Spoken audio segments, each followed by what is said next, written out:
reading na, hindi ka na pwede magtanong. Pero hindi totoo yung sinasabi niya na ang sinisisi niya doon is yung executive branch, na doon daw yung corruption. Because yung corruption doon, nagsimula doon pa lang sa small committee. Doon pa lang sa pagtanggal ng mga flagship projects ng executive branch na nasa NEP, na linalagay nila sa unprogrammed appropriations, tapos ipapay yung mga budget na naibenta nila, na binenta for 20 to 35%. So doon pa lang may corruption na. So doon nagsimula yung corruption, hindi pa umaabot sa executive branch yung budget, may corruption na doon sa bagay na yun. At yan hindi naman tinanggi ni Saldi, di ba? Ang sinabi lang niya, wala siyang natanggap. Sinabi rin ni Engineer Alcantara, ganun ginagawa nila. Si Bernardo, ganun nangyayari. So yung corruption nagsimula doon sa House, hindi siya nagsimula doon sa executive. Hindi ho ba yung corruption pwede rin mag-umpisa sa executive pa lang dahil kayo po bilang mga mambabatas ay humihingi ng mga proyekto from the executive department, for example, the DPWH, para po sa mga proyekto na some are valid and some is because meron po kayong makukuha after that. Hindi, yung for example, Navotas. Doesn't it start there? No, it doesn't start there because lalo, I can speak for myself in Navotas. Lahat ng hinihingi namin proyekto is approved by the Regional Development Council. So nagdaan yan sa Regional Development Council, doon lang kami namimili. At saka yung mga congressman naman, wala namang masama na manghingi yung congressman ng proyekto. Walang masama na gusto mo mas maraming proyekto para sa iyong lugar. Ang masama is yung binebenta yung proyekto in exchange for 20 to 35%. Ang masama is yung tinatanggal mo yung mga proyekto na nahandun sa National Expenditure Program, nasa Program Appropriations, at linilipat mo sa Unprogrammed Appropriations para yung binibenta mong project ay maipasok doon sa Program Appropriations. Yun ang masama. But it starts from the executive, as he was saying, as the former speaker was saying. No. Yeah. The budget starts from the executive. Yung pong sabi niya, hindi po ba? And basically, in so many words, sinasabi niya, I'm not just one person in Congress. There's many of us in Congress. And it's not just the House of Representatives, it's also the Senate. Kaya lumabas din po yung parang itinuturo niya executive dahil at the end of the day, ang sinabi din niya, implementation ends up with, I think, ang sinabi niyang ahensya was DPWH. Yes, okay. Pag pinadala sa amin yung budget, yan yung tinatawag na NEP o President's Budget. Pero after siyang palit-palitan, hindi na yun yung President's Budget eh. Yung flagship projects nga ng Presidente na pupunta sa unprogrammed, pinapasok nila yung mga binenta nilang project, number one. Number two, Sino sila? Di ba si Saldi? Okay. Sino pa? Ako yung unang-una nagsabi niyan. So basically, I can only point to Saldi kasi hindi mapapasok yung proyektong yon doon sa budget kung hindi niya aaprubahan. Ngayon, ang tanong, pwede bang ginawa ni Saldi yon nang hindi alam ni former Speaker Martin Romualdez? Si mismong si Saldi nagsabi sa interview niya in one of your programs here, sabi niya na everyday kausap niya si former Speaker Martin Romualdez. Ngayon, doon sa sinasabing in-implement ng DPWH, bago pa nga lang umabot yung budget sa DPWH, bago pa mag-bidding, nagkabentahan na at nagkaroon na ng bayaran ng proyekto. So Nabili na yung proyekto. Nabili na at Grabe, ito yung sinasabi niya, no? Nauna yung bentahan, bayaran, bago pa mag-bidding. bayaran niya yung proyekto yun. Okay. So, hindi pwede na sabihin niya na nagsimula yung corruption doon sa DPWH. Do you believe that... Ngayon, yung sinasabi niya isa, Pinky, sinasabi niyang doon sa BICAM, di ba? Yung BICAM, may insertions rin doon sa BICAM. But the first opportunity to insert is doon. Eto, matanong ko nga, Congressman Toby, no? Dahil ikaw ay, I think, vice or kasama doon, ba't hindi po kayo nag-question doon? Bakit? Sa small committee na sinabi ko na noon, walang minutes, walang committee report. Kaya hininto na namin yan dito sa 20th Congress. And that's why you wanted a transcript of that. Yes, at wala rin transcript, di ba? Wala rin transcript. Hindi naman masama yung insertions per se. Ang masama talaga dyan, yung binibenta mo yung mga proyekto dahil lahat naman ay hihingi ng additional projects for their district. So just to follow up on what you were saying, that ang tinuro nyo nga, ang nag-insert is Zaldico. Yung po Hindi sabi nyo. pwedeng magkaroon ng insertion nang hindi niya alam because siya ang chairman ng Committee on Appropriations. Nagkaroon ng insertion and surely alam po ni Zaldico. My next question there would be, could he have inserted without the knowledge of former Speaker Martin Romualdez? Hindi. Wag yung insertion ang tignan natin. Yung bentahan. Okay, yung Kasi bentahan. may insertion naman na legal. So, yung insertion na legal, walang masama doon. Yung nagbenta ka ng project, Dagdagan ko, yung pagkaintindi ko din sa insertion, kasama po talaga yan. Okay lang po yan kasi normal na ginagawa po nila yan. Kaso nga lang, kung ginawa nila na yung insertion ay hindi nagamit sa tamang proyekto, yun ang masama. Yung paggamit, number one is yung paggamit. Paano nila nagamit? Substandard ba? Hindi ba ginawa, nawala ba yung pondo pero hindi na itayo yung project? Yon, mali po yon. Yung substandard ang materyales, yon, mali po yon. Pero yung word mismo na insertion ay hindi po masama yan. Okay? As long as nagamit. So ang question talaga yung sinasabi niya kung paano nagamit. nagtanggal ka ng mga proyekto na nasa NEP, dinagay mo sa program para maipasok yung binenta yung proyekto, yan ang masama. Ngayon, sino ba naman ang talaga bang hindi alam ni former Speaker Martin Romualdez? Okay, kung hindi niya alam, when I brought up the issue of the small committee, walang minutes, walang transcript, speaker pa siya nun. Bakit wala siyang ginawa? Hindi niya hiningi. Bakit wala siyang ginawa? Nung speaker siya, hindi niya kinancel yung travel clearance ni Saldico nung pinapauwi. Inintay pa na maging speaker si Speaker Bojidi. Nung speaker siya, wala siyang pronouncement tungkol kay Saldico na dapat Saldi managot ka kahit nasa sentro na ng kontrobersya si Saldi. So tahimik siya about Saldi during that time. So bakit? Tahimik ka. All right. Those who may have missed it, you were named nga. Ano pong masasabi niyo doon sa sabi niya na tahimik? During that time, kumbaga matagal nananahimik tapos biglang nagsalita. Kung kailan na huli, coincident ba or ano, no? Yan sinasabi niya, tahimik, walang kahit anong sinabi o pahayag about kay Saldico. Together with former Senate President Chis Escudero and former Congressman Zaldico. Let's just play that particular portion of yung pahayag po ni dating Speaker Martin Romualdez. Let's play this. The House deliberates, but the House is not one person, and it is certainly not the Speaker alone. It is a collegial body made up of hundreds of members, multiple committees, 100 vice members. chairs, and institutional processes. No speaker can personally control every committee, much less direct the actions of other Shout out po branches. sa iyo, Sorina. You're my favorite sa aking mga live. Nasaan kayong mga kasama mo noon, di ba? Ng mga naka-jacket. Nasaan na kaya sila? Or government agencies. And in the appropriatity itself, there are already more than 100 members, with many vice chairs, and Representative Toby Tiangco, who has been very vocal and upfront on this issue over the past month. Toby Tiangco, di ba binanggit? Kaya ito, nagsasalita si Congressman Toby Tiangco. Was himself a vice chair of the Appropriations Committee in the previous Congress. A while Yes, ago, correct. We I was jumped a vice into that chair. immediately. Uh-huh. But do you feel, forgive me, I have to listen up. Do you feel that somehow, when you were vice chair, even if you were saying you were not really allowed to speak, that you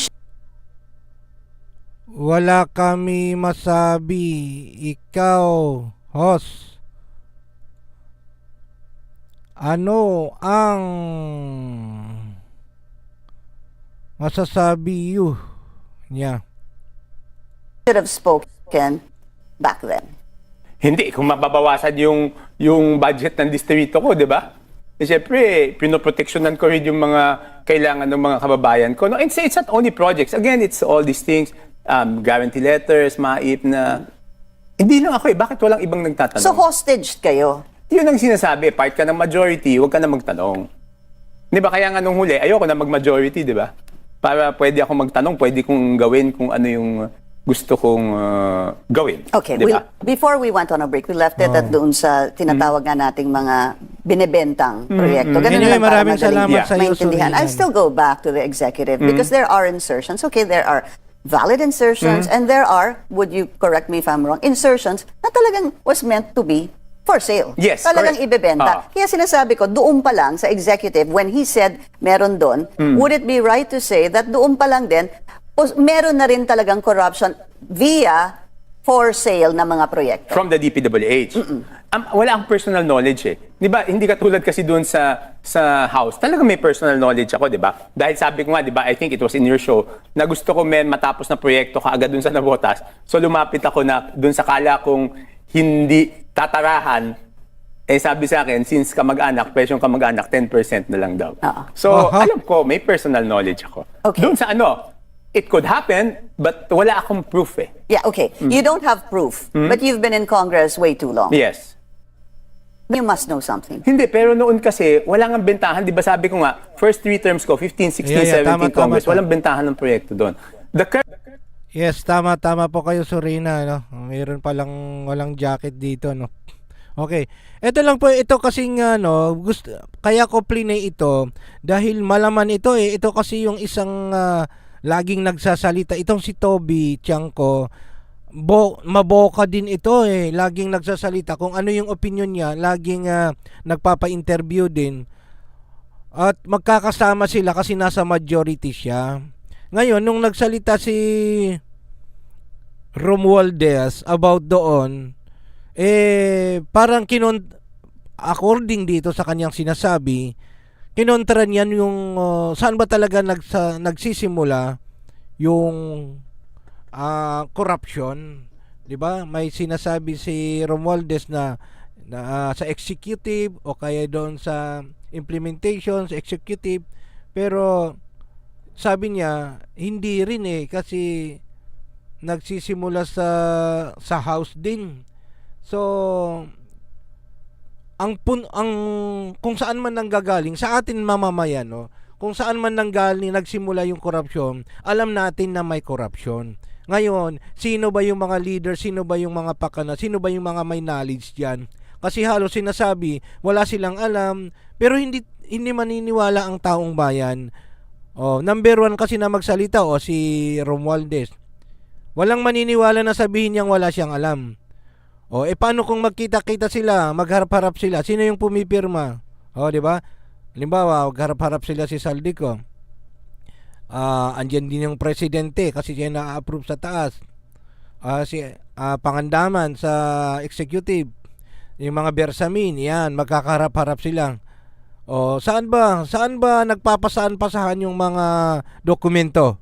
'Di ba doon? Nagsalita na yung sa mga kontraktor, sa DPWH, nagsalita na eh. Ang hindi na lang malabo yung nagko-connect doon sa taas, pero alam na ng taong bayan na may corruption. Syempre, alam naman natin, minsan, nagmamalinis, pero hindi pwede eh. Kahit sabihin magtuturuan sila lahat, meron pa rin silang kasama pa rin sila. Hindi pwedeng hindi nila sabihin nilang hindi alam. Ano yon? Magic himala, 'di ba? So kung saan man sila dadalhin ng ebidensya o kaya ano yung collaborate na evidence na kung maganda yung kung uusad yung investigasyon at walang pagtatakipan, matuntun yan. Nagsalita yung si Gutesa noon, nagsalita yung 18, gusto magsalita yung 18 ng Marine, nagsalita si Bernardo, tapos si Bunuan nagsalita din, si yung isang contractor, yung Payong, sino ba yon? Diskaya, si yung regional na director, engineer, si Alcantara, nagsalita ang mga yan, di ba? Alangan, papunta sa taas eh. Transparency there is your Kaso nga lang tayo, lang mga mamamayan, umaasa tayo kung ano yung pag-usad ng mga investigasyon. Yun yung trabaho nila, yung mga Senate, Blue Ribbon Committee. Kaso nga lang, ang problema dito, kung lahat naman ay napipigilan, ang tawag kasi nila doon takipan, kung iiral yung pagtatakipan, wala talaga, pasaan na lang, tapos hindi na umusod ng investigasyon, wala din. Ang kawawa, tayong mga mamamayang yung mga mamamayan, hindi na sosolusyonan ang problema, di ba? Ito. Ano ito? ang korupsyon nagsimula sa politiko. Dahil sa politiko mismo ang korupsyon. Wala din kasi